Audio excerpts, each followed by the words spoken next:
The initial point of a strong acid, strong base titration is probably the easiest one to calculate.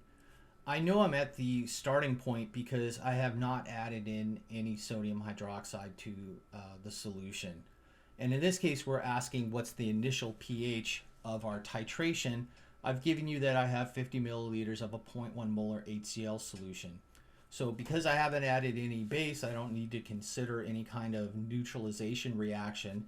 And so the pH is going to be directly determined by this 0.1 molar of HCl. Remember, because HCl is a strong acid, we can go ahead and say that it disassociates completely. I'm not going to show the whole Ka equilibrium, but the idea is for every 1 mole of HCl I add, I get 1 mole of hydronium out. So when I say 0.1 molar HCl, it's really like saying 0.1 molar hydronium. And then once we have this number, I can directly plug it into my pH equation.